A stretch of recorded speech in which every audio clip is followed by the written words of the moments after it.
probably a very wealthy Anglo-Jewish family.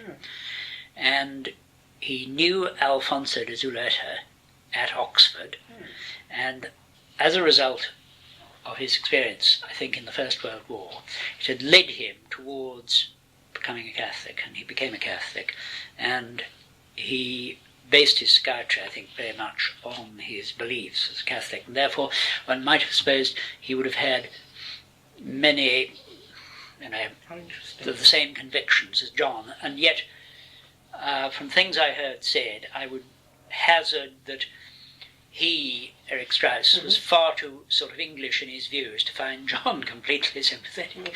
And they did know each other slightly, and I was a patient of Eric's at my mother's insistence, because she thought that I needed some kind of psychological, psychiatric examination or support, because I was going through such a drifting period. I didn't seem to be doing anything constructive, and she got me an introduction to him, and he took me up. I used to go once a week for a few months and have a sort of therapeutic session with him, and I mean, really, they just seemed to be general conversations.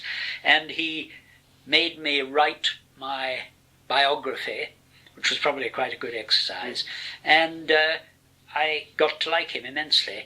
And he, in fact, came down to Warder at my invitation, and he knew some friends of the Roafs and a few other people round about, and he knew, was it one of the Sackville Wests who lived over at Critshaw, and we had a delightful weekend. I took him round to see the countryside, and he was put up by the Roafs, and he came to church at the chapel, and I kept sort of general touch with him, and I think he became extremely ill a couple of years after that, which must have been, heavens, the later 60s. He died, and I suppose I've got his obituary. I've got another lot of obituaries somewhere. But he was somebody who John Thompson didn't cultivate, and you would have supposed they might have known each other well, but I don't think they did. Somehow I had the impression that they were from different streams. What about visiting John in Oxford? I used to go to visit John in Oxford, and again, my sort of years, it must have been in the late 50s, before I went back to trying to make a living in business. And I went to Glasgow, it must have been about 58, so I was at the Dorset Farm Institute 59 or 60. I went to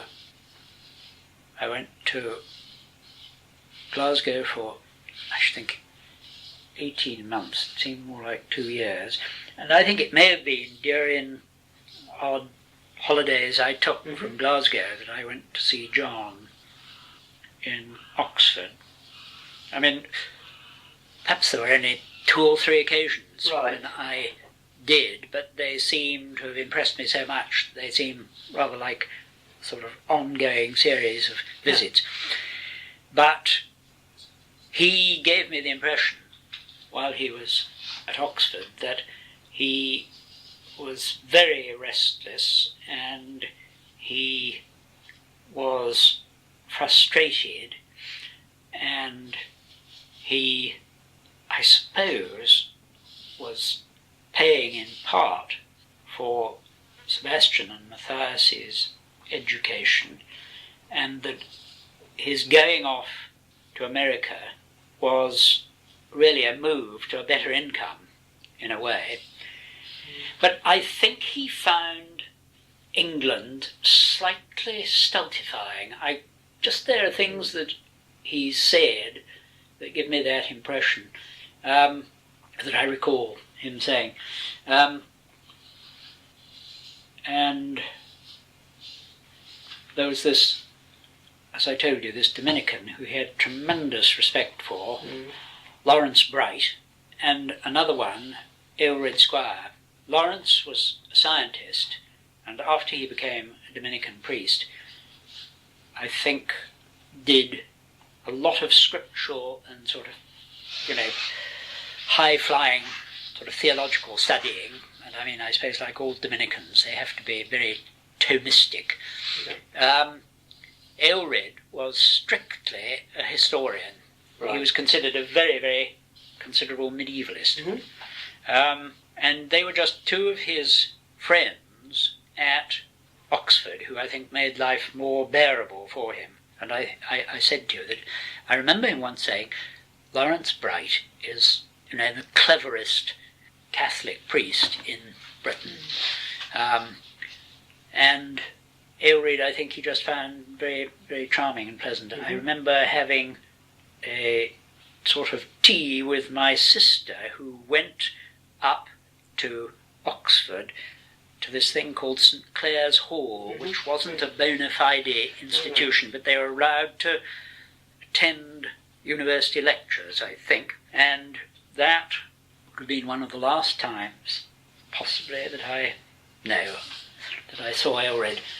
And Aelred and John both came, I think, up to her rooms, and we had a sort of tea, and it obviously was a bit of a sort of generation divide, because I think that they were thoroughly bored, but they were too well mannered to show it.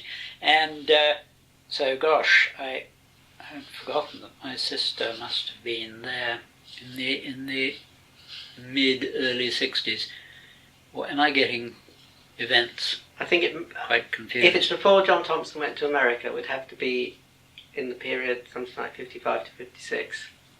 Well, it could have been, yes, because yes, my brother went to Cambridge a few years after I did. I think I graduated in 51, was it 52? And it was probably while my brother was at Cambridge that Ginny went to Oxford. Anyway. Where did John Thompson worship? I think almost entirely at Blackfriars. Right. Because there is a Catholic church nearby. Is it St. Aloysius, that was run by the Jesuits at that time. But he would have gone down to Blackfriars. I think so. I think that was his great friendship with the Dominican order. And he lived in a flat, or? He had this flat in Little Clarendon Street. It was up a couple of floors. It was only sort of 3 rooms, bathroom, kitchen. And it was the sort of thing that I suppose Oxford was absolutely full of. And I think all that part has been redeveloped. Okay. When Gilly and I married, I went to live with her in Oxford for a year or 18 months, and we went down to Little Clarendon Street because there was a wonderful sort of second-handy shop, and that was 66 or so, so it hadn't been redeveloped, but I think that I've been since, and it's totally redeveloped. I mean, everything that I recollect changed. Probably this house pulled down. So you can't remember a number? You know, whether somewhere I might have it. In an address book. Or an old diary. Of course, the Warneford, wouldn't they? I go through Little Clarendon Street, really regularly. Once a week we go shopping, but more often. It's interesting. Wouldn't you think that possibly there are some records of the Oxford Health Authority or the Warneford? Yes, the Warneford archives can't come up with anything on John Thompson, but I have an address for the clinic where he worked in South Parade in Summertown, and I think the Oxfordshire archives should be able to. Yes, because he was working for the sort of county health authority, I think. Yes. They were the proprietors of, or was it the city who were the proprietors of the clinic? But what an interesting job to have taken. So he would have wanted to get back to medicine. Yes. Away from the bureaucracy of UNESCO somehow, back to medicine, back to... In UNESCO he worked on child development, education. That was one of his... I've never had any technical interest. From that point of view, it would have been a continuation for him a little bit. But a stepping stone back into... because he never had a training in psychiatry. And then Milton Rosenbaum then offered him the job at Albert Einstein. But that was just assistant professor, which is the lowest grade. Right. So there was it wasn't an economically well-paid job at all. But didn't he do some private practice in New York? I think so. I think that a little bit. Yes. Yeah. But he didn't have American medical qualifications, so he couldn't have... He may have been able to practice as a They didn't recognise his Canadian sort of qualifications. Didn't he work at Harvard for a while? He was at Harvard doing research. Yes. And then he made sure that his medical degree was recognised in Ontario in Canada, because they do it by province, and it may be that he could have got it incorporated in the States, but I'm not sure. He had a brother in New York as well. Did he ever talk about his family? He hardly did, but I remember Matthias saying that he had this sister who worked as a kind of lobbyist in Washington, I think. And I mean, on this side of the Atlantic, being a lobbyist was a sort of byword for being a sort of semi-power broker or an influencer of government. No, I have absolutely no other recollections of anything about his other relatives. Did you talk about his parents? Well, this early family thing about how they were literally arrested and under threat of execution because of one of these either banditry or revolutions in Mexico. And you took his as the father as a railway engineer, right? That was very much what's in my mind. Yes. Okay. Yeah. And certainly the very Scots connection, I think that they had gone there because Scots all over the world were doing so much in early sort of railway and engineering works. And, but if you've got these contacts of his family, have you tried them in the States? Are they still alive? Is there still something? I can't. You can't raise any. I have the names just. And see, I wonder if Marjorie Goosens might lead you to that, because I mean she was American. Yeah. And she went back to America after the sort of Eau Vive period because she had these old parents, and I seem to remember hearing at the time, she was enabled to come back and live in Europe as she wanted because she inherited quite a bit from these old parents. Can you say anything about John Thompson as a Roman Catholic and his spirituality? I certainly could, and if you get these letters, you'll make some deductions for yourself perhaps, because I mean he constantly refers to his belief in divine power and the sort of guidance of the Holy Spirit and the if you like, imitation of Christ. The fact that human beings have to accept the suffering, but the sort of meaning of life is trying to relieve some of it in those you're in contact with. And I mean, constantly, my whole sort of reference to him in my life is the fact that he became my godfather, and he gave me a quiet sort of undercurrent of conviction about doing the right thing.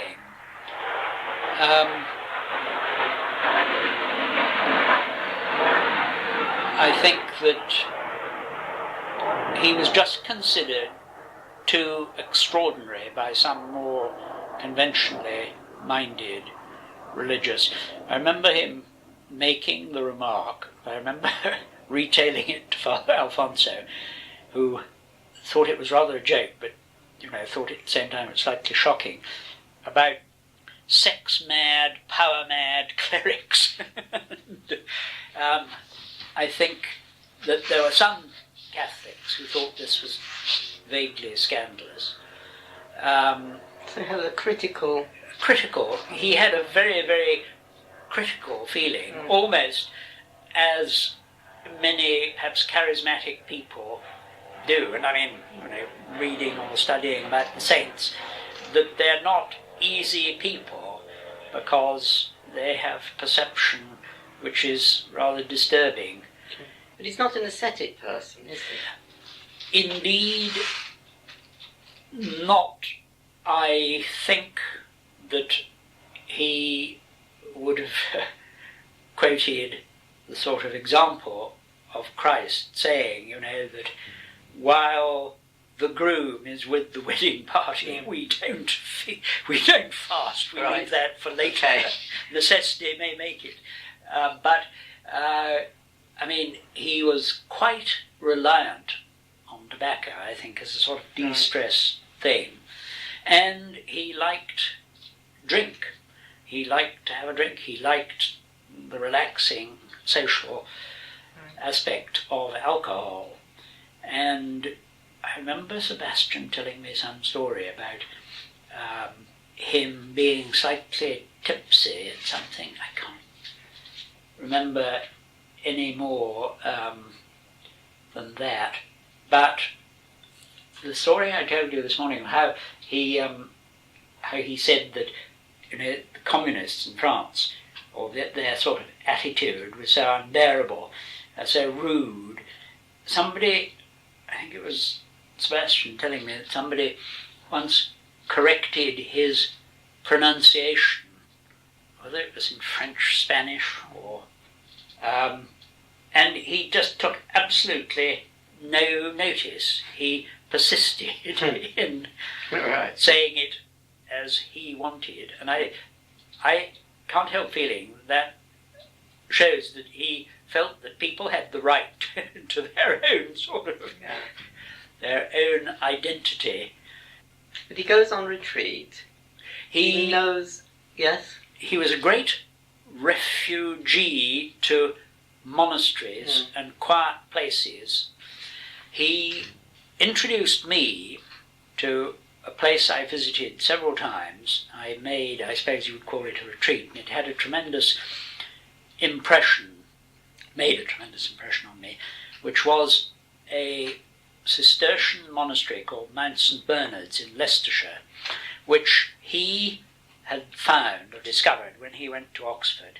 And he went for a period, whether it was months or weeks, he went quite regularly at weekends to get away from the madness of the world, which he refers to in his letters, that you just, the barbed wire of the world, as he says, you just can't, you can't do better than try and get away from it. And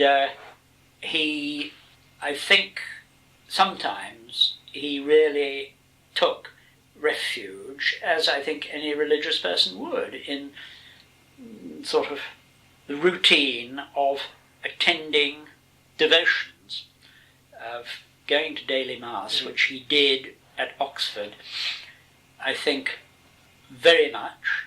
And I went with him several times to Blackfriars. And where else in Britain he formed any particular kind of spiritual location, I can't think. I always wonder whether he ever was in touch with the Carthusians, but I never heard. I mean, they are one of these totally unique communities, still living their life, as far as one knows, in the strictness of their total enclosure. They will receive people to make retreats, but under rather strict conditions. Usually the only requirement is that they believe that there is something that the Carthusians can give them, or that they wish to be considered, or to consider joining the Carthusian order.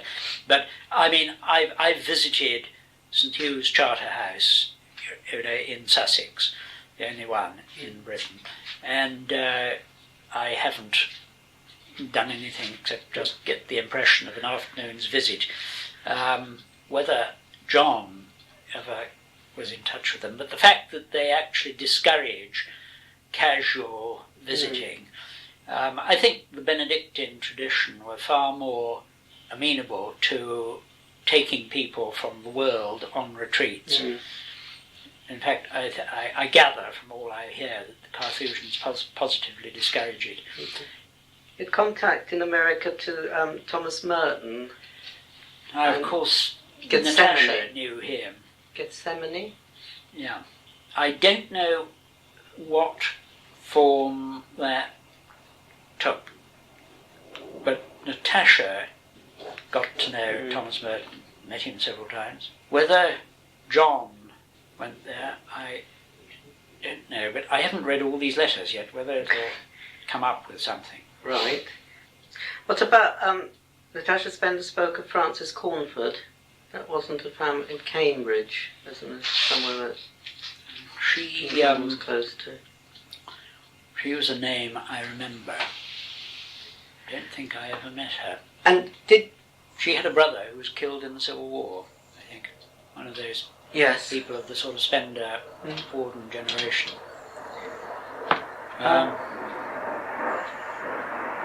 I don't know anything about John and Cambridge. Right. But did he stay with your mother? He stayed. My mother had a house, two different houses, in which she stayed in London. She had a house near Marble Arch once. All right. Yeah. Archery Close.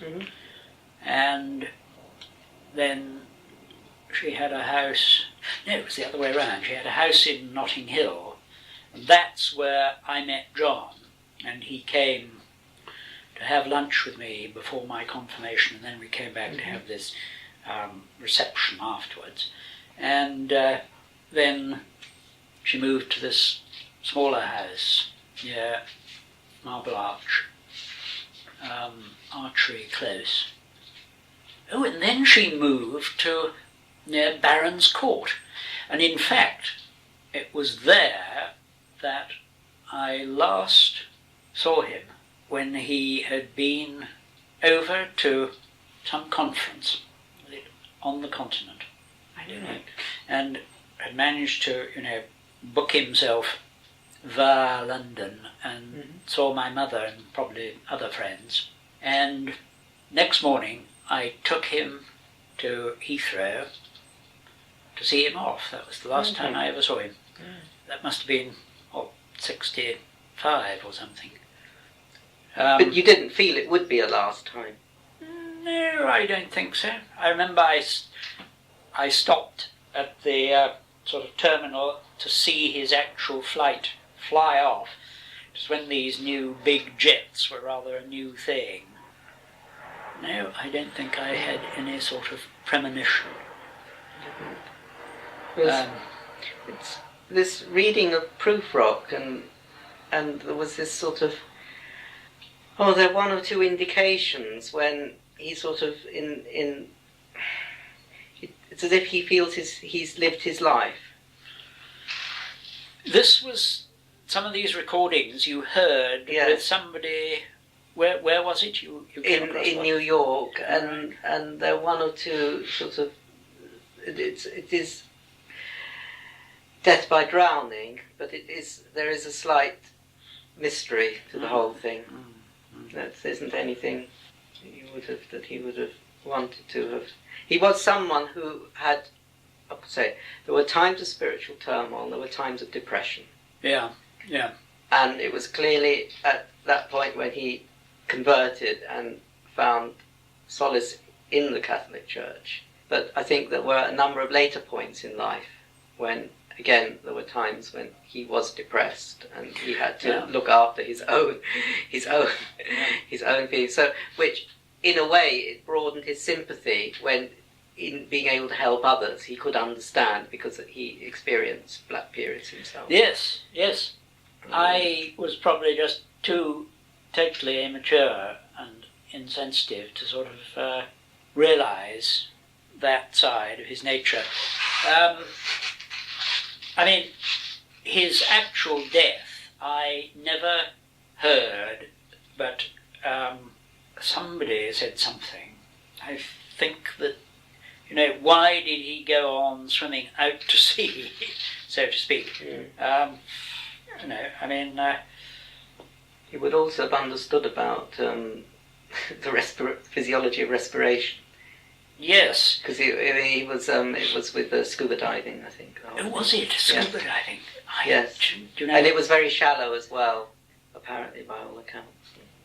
But I mean, a slight mystery, but it is officially a drowning. Yes. But then, these drownings are inexplicable sometimes, aren't they? I mean, like this thing on the news about this mother and her little son in Switzerland. Yes, absolutely. I choose not to spend a lot of time questioning whether he sort of said, oh dear, here's a heart attack, I'm going to give in, I'm not going to try and get to the surface again or something. I don't know. They didn't do an autopsy, did they? I don't know. Would that be required? Presumably I don't know. It's up to a coroner. It would be normal, but... Was there no relative who came forward on the news of his death?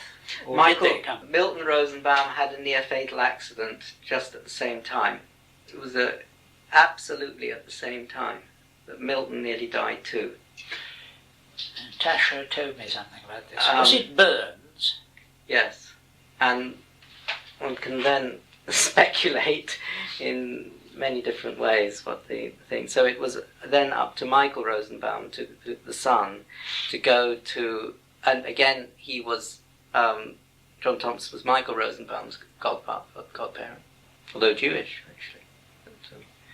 But, well, but that's how Michael describes him as my godfather. Yes, the thing I think John said to me, that he said the only sane people in New York are the Jewish community.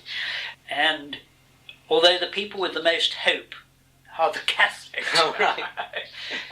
Interesting. Yes.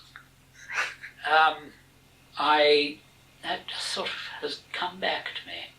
Milton Rosenbaum is a very down-to-earth, level-headed person.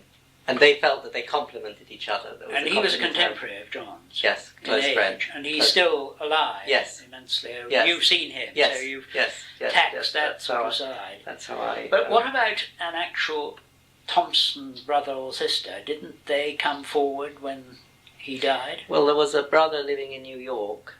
Was he contacted? Yes, he was, and made some interesting... The interesting correspondence is that it's to do with a sort of a symbol of how to remember him.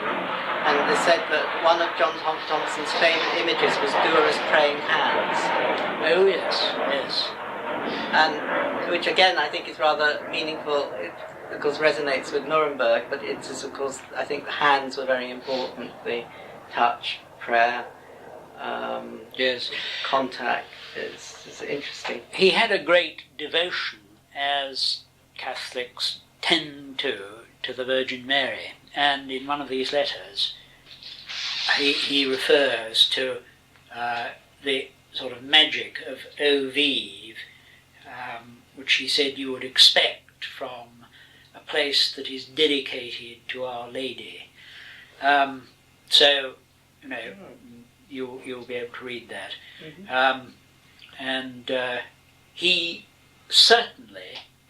was very keen that I was aware of devotion to Our Lady, because he gave me a little prayer book, which in many ways I didn't find interesting or stimulating, and I made no great response to it, although I have it naturally as a treasure, and I have used some of the prayers, and it was a French priest who founded, or out of his life developed, a small congregation. What are they called? St. Louis-Marie de Montfort was his name. He was canonized, and the de Montfort fathers still exist, and their particular devotion to Our Lady is one of the things they exist to propagate in formal terms. And I have it and treasure it and expect I shall go into it further. But as regards other aspects of John's faith and what it meant to him, I remember Marjorie Gooston saying, we went to Oxford to see him, and he was so oppressed and bothered, he constantly wanted to go into church to pray. And that's just sort of a thing I remember Marjorie saying. Does the name Ricky Demarco mean anything to you, from Edinburgh? Oh, indeed. Tell me. He was a great friend of Sebastian and Matthias's. Yeah. And he was from one of these Scottish-Italian families. Yeah. There were several in Glasgow who, it was always said that they came, in the grocery trade or the ice cream trade at the end of the 19th century, and became very well-established sort of middle-class families. This chap, Ricky Demarco, I seem to remember, was a great promoter of the arts. In fact, I remember him being involved in the Edinburgh Festival. Ah. Did he even become sort of artistic director or something? But he was a friend of theirs when I used to go across Glasgow on Saturday afternoon to go to a sort of student-type party. Several times I met Ricky, and he was bright spark, very amusing and cheery. And did he have an art gallery there? Mm-hmm. That's the... Yeah. Right. Okay. Now, how does he come into Right, okay. It's one of these stories of someone whom John Thompson had met on the bus, and I think in disarray, not quite lost his way in life, not wanting to sort of do what parents had sort of wanted to do, and gave him the faith to go into, more or less, to find a direction to go into to set up this art gallery. Well, how amazing. So that's another. So he was a sort of another John Thompson discovery, as far as I understand. Yeah. But I've not been able to place him or document him. It's just names. Some thoughts come up, but it's like to sort of fit him in. But it would be. I should perhaps pursue that, because it sounds as though Sebastian must have. His coordinates seem to be very much set by John Thompson, in a way. I would think so. Yeah. I would think so. I think that I've actually reflected on what Sebastian's background was. Matthias is far easier to conceive, because having looked at this book and things I heard, they were educated, German middle-class liberal tradition. I don't know anything about Sebastian's background, except that his father was killed on the Russian front, I believe, and I've never met anybody. He once suggested that we go to Germany, whether it was like this trip I did with him, we went to Eau Vive and then Rome, to a German monastery called Benedict Bern, because he said it was so impressive. It was a huge community, and it must have been a place he'd got to know.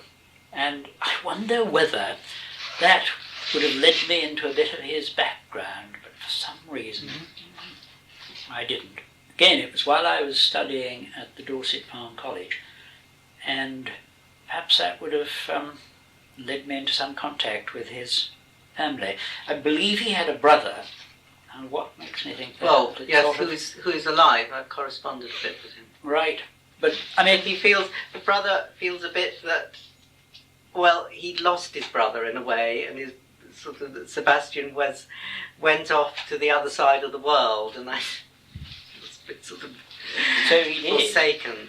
Well, I mean, my mother, and I think things I heard Marjorie Goosen say, gave me the impression that Sebastian was one of these Hitler youth, who were supposed to fight to the death in the last days of Germany, but in fact, I suppose, became so disorientated and was sort of hanging around in groups that as the Allied forces came in, somewhere John picked him up and thought, these casualties, one's got to try and do something, and he was able to do something for this particular one.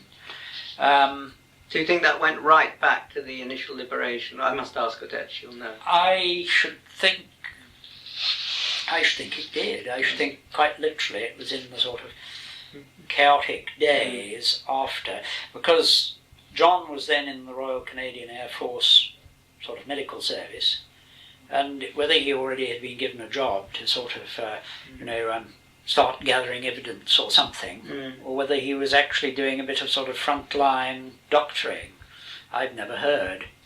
This chap, Jimmy Stern, I just say while I think of it, in whose house I met Auden, and Auden talked to Thomson. He lent me a book that has been republished a few years ago by Auden and some other writer, is it an American, who were commissioned, because of course by that time Auden was an American citizen, wasn't he, were commissioned by the American Air Force to go and try and assess what the impact of the American bombing campaign on Germany had been. And Jimmy lent it to me, and it was quite fascinating because, I suppose Auden is a very readable writer. There was times, sure, when I was infatuated with Auden's poetry, and I read, I should think, the main part of it, and it had some fascinating accounts